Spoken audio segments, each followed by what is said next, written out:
Olá, seja muito bem-vindo, eu sou o Gabriel Pato, esse aqui é o canal da galera que curte tecnologia e hacking, e hoje estou novamente com o Júlio aqui, que é um cara que curte muito tecnologia, hacking e hardware, né, Júlio? É, geralmente.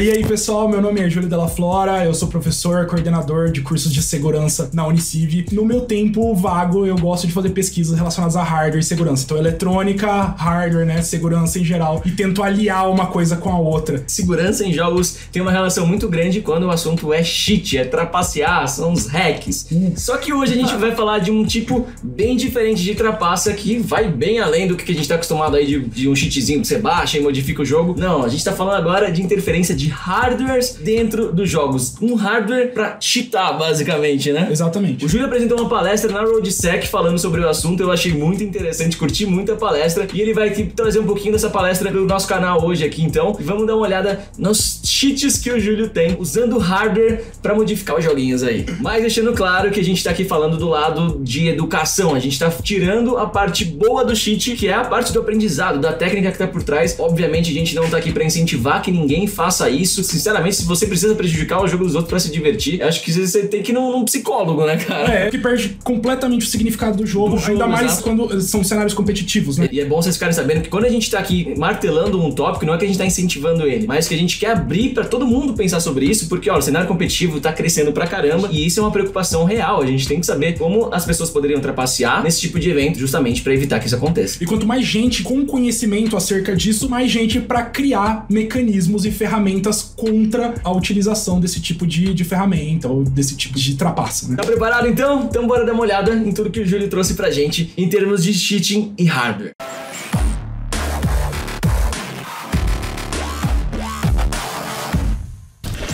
Vamos começar devagar. O primeiro item que você trouxe pra gente é sobre os amiibos da linha da Nintendo, né? Começando pelo mais básico, vamos levar em consideração que um amiibo ele tem uma tag de RFID dentro, né? Então ele tem uma tagzinha lá específica. Essa tag é a NTag 215, facilmente adquirível no Mercado Livre ou em qualquer site chinês. E é low cost, é baratinho? Low cost, tipo 24, 25 reais você compra 10. Caramba, né? Então quando você comprar um amiibo que deve custar bem mais do que isso, né? Tenha em mente que a tecnologia por trás, na verdade, é bem mais barata, né? Com certeza. Você pode comprar uma tagzinha, né, de papel, inclusive, né?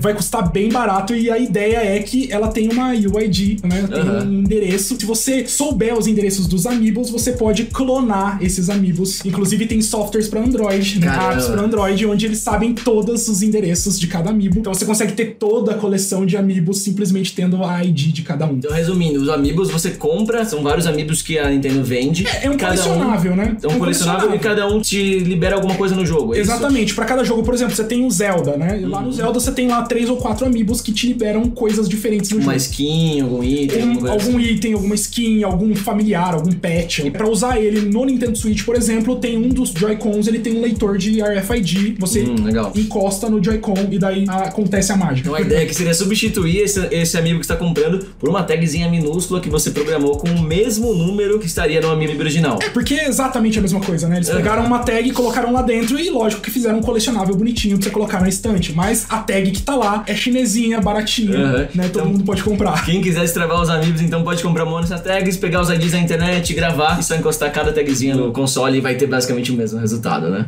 E a próxima que a gente tem aqui então, que você trouxe pra gente é o GPS spoofing. Mas eu tô vendo aqui que você tá usando um hack RF, é isso? É, exato. Explica pra gente o que tá acontecendo aqui. Cara, olha que coisa interessante.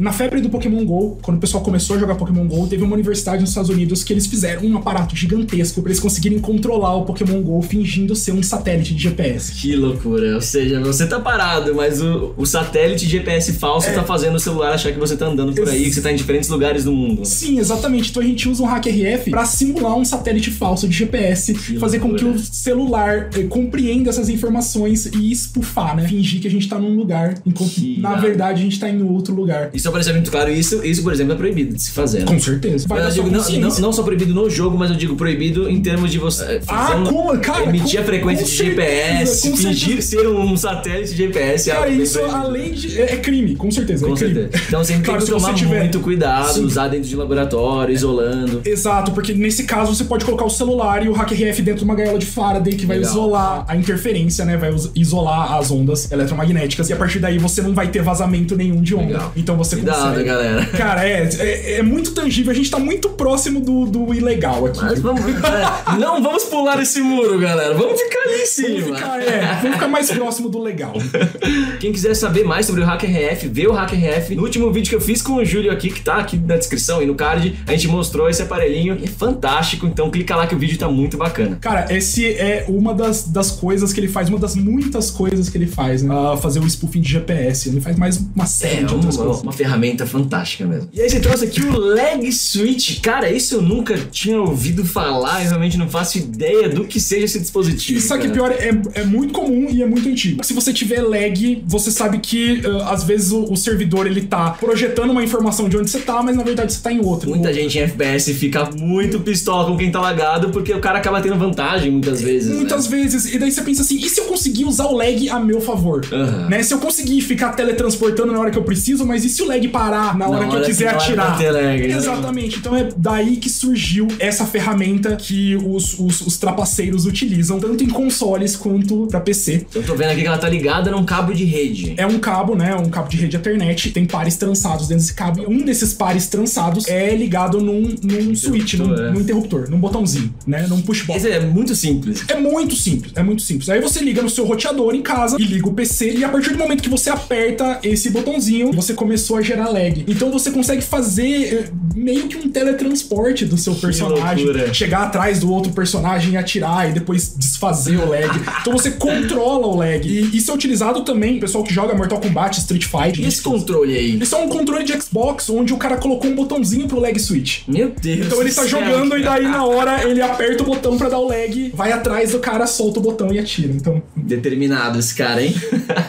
Legal pra caramba, né? É muito massa. Tipo, chato demais pra quem tá recebendo, mas muito o cara engenhoso. Então a gente vai mudar agora pro próximo tópico, que é o Ghost Touch Auto Clicker. O que a gente tem aqui, Júlio? A ideia aqui é o seguinte, é você utilizar um gerador de funções, né? Um osciloscópio que tenha gerador de funções, né? Gerador de ondas, e colocar ele numa placa de fenolite, né? Numa placa de cobre, e a partir daí eu tô gerando uma interferência. E essa interferência, ela altera o comportamento do touchscreen. Sério? A hora que você vai ver no vídeo, a partir do momento que eu começo a gerar uma interferência numa determinada frequência, você vai ver que o touchscreen é interferido. Então eu consigo fazer um autoclicker, né? Só botando o dedo lá, eu consigo fazer um autoclicker, ele liga e desliga o touchscreen. Que da hora. Inclusive, tem um ataque onde você faz um fake do clique, né? A pessoa clica em sim, mas com essa técnica você faz ela clicar no não. É mesmo? Então, a screen reconhece o não, quando na verdade a pessoa clicou no sim, no botãozinho do sim. Caraca, muito massa. Parabéns pra CVE, por sinal. Valeu. A gente já falou um pouco do Rubber Duck. Esse utiliza aí o pai do Rubber Duck, né? O projeto pai do Rubber Duck, que é um microcontrolador, né? Que é uma placa de prototipagem chamada Tense. E aí o que eu faço? Aí eu conectei um Tense junto com um LDR, que é um dispositivo que consegue diferenciar intensidade de luz. Caramba. Então, a partir desse dispositivo, eu consigo saber se na tela tá verde, tá azul, tá branco, pela resistência desse dispositivo, desse componente eletrônico. E aí você dá um input com uma tecla, alguma coisa, dependendo do que você tá lendo. Nesse caso aí, a gente tá jogando Timberman.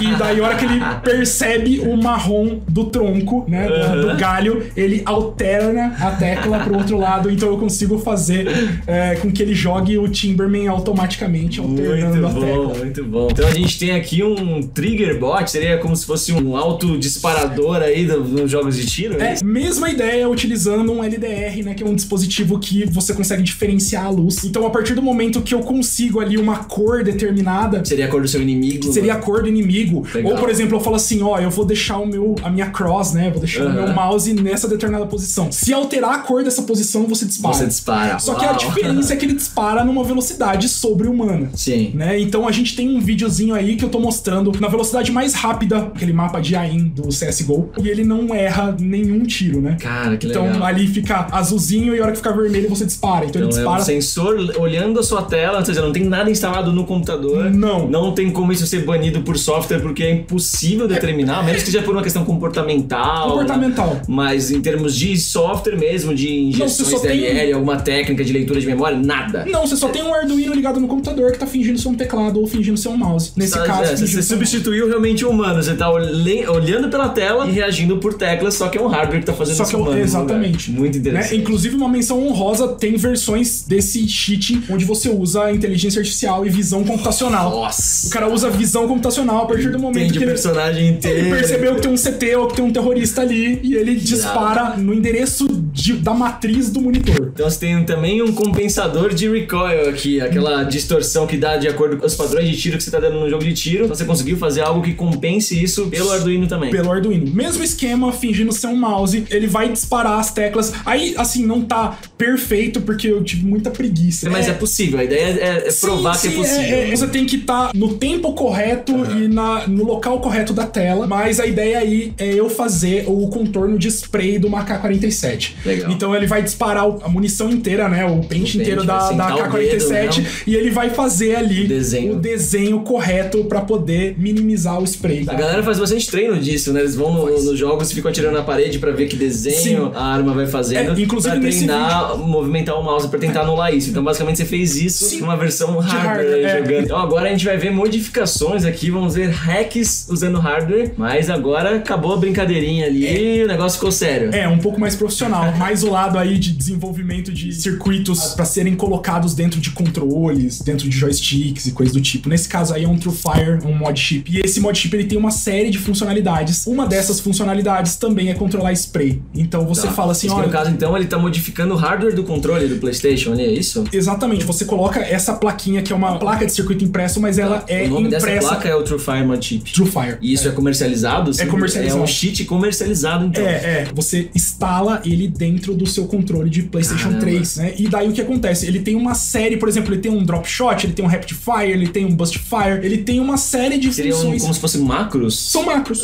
Então ele consegue automatizar macros de controles, né? Ele tem um macro lá onde ele atira de 12 e abaixa. Então várias dessas funções ele consegue automatizar. E você utilizando só os botões do próprio controlador pra fazer. Que alarma as pessoas de que em competitivo seria ideal ter a própria organização fornecer os controles lacrados e tudo mais. Com certeza, é isso que eu gostaria de bater quando a gente vai chegando nos cheats mais profissionais, é que, cara, deixar os jogadores utilizarem qualquer hardware do ponto de vista de segurança é bem errado. Muito perigoso. É bem perigoso. Você imagina, o cara pode utilizar o controle dele, tá com um mod chip, ninguém vai averiguar, ninguém vai abrir o controle. O controle é esteticamente perfeito. Esteticamente perfeito. Caramba. Aí é mais profissional mesmo. Temos aqui então o Bad USB Mouse. O que ele faz nesse caso? Ele baixa ou ele coda ele mesmo um cheat e joga numa pasta temp do Windows. Ele tá abrindo como se fosse um pendrivezinho ali. Não é um pendrive.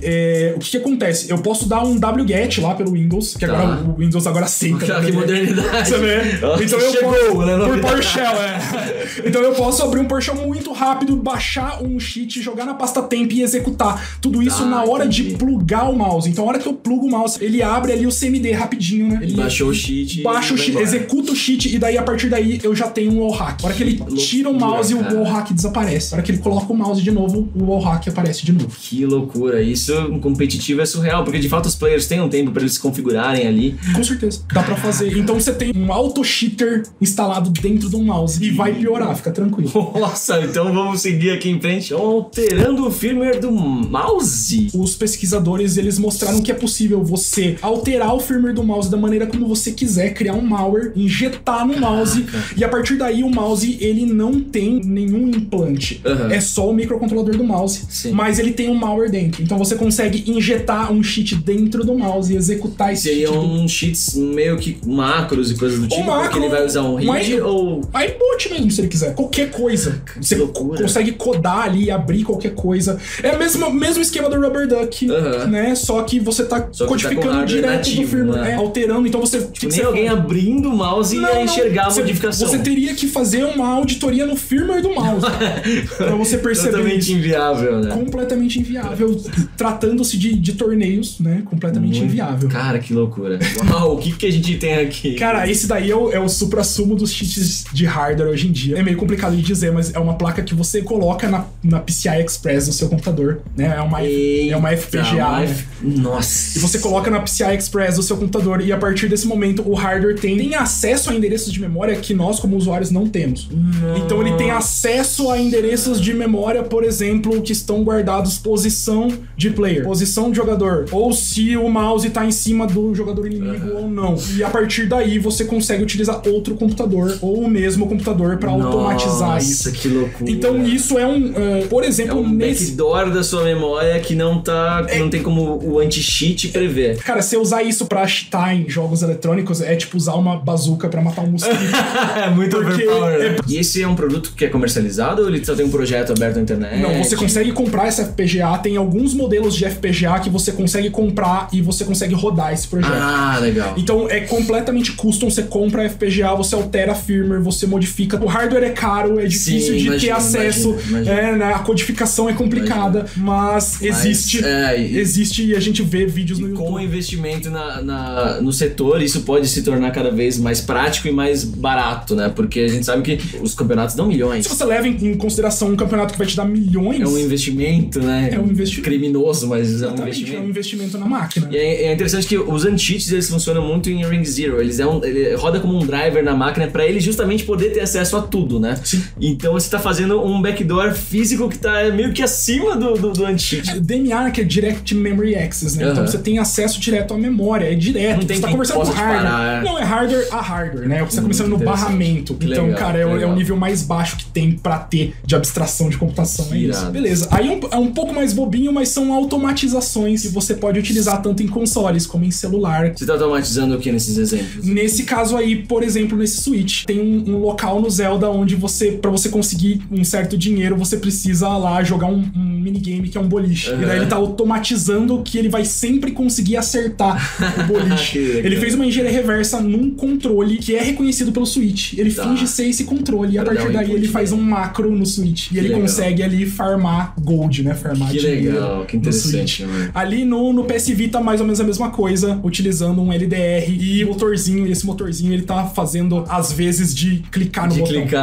Que massa. Né? Que é um servomotor. Uau. Cara, isso aí é extremamente profissional. Eita. Agora o negócio ficou sério mesmo. O que a gente tem aqui? Bom, se até agora a gente tava falando de casos hipotéticos e de cenário de esportes, agora a gente tá falando de carteado mesmo, de jogos. Aqui a gente separou os homens dos meninos. Aqui. Cara, isso é incrível porque é um software chamado Rayman, uma aplicação chamada Rayman, onde ele conta cartas de 21. Né? Então ele usa visão computacional pra contar as cartas de 21 e pra te dar sugestões de quando você deve pedir mais cartas e quando você deve parar. Basicamente você tá aplicando isso no live cassino, naqueles cassinos ao vivo que estão jogando pela internet, tá pegando feed de vídeo e ele tá ali olhando carta por carta que já foi jogada. E outra coisa, em loco também. Então você pode colocar isso num Raspberry, por exemplo, rodar isso direto de uma mochila de um bolso. Caraca. Né, com visão computacional. E daqui um tempo miniaturizar isso ainda mais, né? Com esse poder computacional você consegue ter previsões instantâneas de quando você deve parar ou quando você deve continuar. Claro que se os caras te pegarem no cassino, você tá bem ferrado. Bem ferrado. Antes deles te mandarem pra polícia, você com certeza vai na salinha do fundo. Vai na salinha do fundo, ter uma conversinha com os seguranças do cassino. Aí é um chamado, né, pras empresas e pros torneios de jogos competitivos, chamar um pouco a atenção pro pessoal ter noção, olhar pra hardware, né? Isso aí. É uma indústria que tá crescendo tanto, a gente precisa parar e olhar essa questão de hacking, questão de cheats, porque se ainda não aconteceu, vai acontecer. Existem vários indícios de utilização de hardware em campeonatos online, né, em LAN. Caramba. Se você deixa o jogador, o player, utilizar o próprio teclado, o próprio mouse, quem garante o que tem dentro daquele teclado? E no geral eles deixam, porque cada um tem seus patrocinadores, seus equipamentos pessoais que eles trazem. Eu já fiz bastante parte de bastidores desse tipo de campeonato e sim, eles têm uma horinha ali que eles ficam com a máquina configurando, desde resolução que eles usam, então eles precisam entrar em coisas como driver de vídeo para poder alterar a resolução, então tem um acesso grande na máquina, até todos os periféricos que eles estão plugando de fone USB, que abre um device de áudio na máquina, o teclado, o mouse. No momento é inviável você fazer essa auditoria, até porque como a gente viu, pode ser o próprio firmware que está modificado, então nem visivelmente a gente teria como controlar. Acho que o caminho seria mais a organização pedir para que esses players forneçam os hardwares que eles usam, para que eles forneçam um hardware igual. E ter uma equipe de segurança, ou fornecer um hardware igual a uma equipe de segurança pra auditar aquele hardware. Né? A auditoria do hardware seria bem interessante. Vamos levar em consideração que quando a gente coloca dinheiro no meio, as coisas começam a ficar bem complicadas. Né? E em campeonatos que pagam milhões de dólares, então a gente Se a gente tá profissionalizando o cenário, se o cenário tá profissional, tá passando na televisão, milhões em premiação, vai aparecer trapaça. Com certeza. A gente não tá aqui pra apontar o dedo pra ninguém, falar o fulano trapaceou, os canos. Mas é um exercício que a gente faz pra evitar isso. Mas na segurança da informação a gente trabalha com possibilidades, né? E a gente tem que fechar as possibilidades. Então a ideia dessa palestra, desse vídeo, não é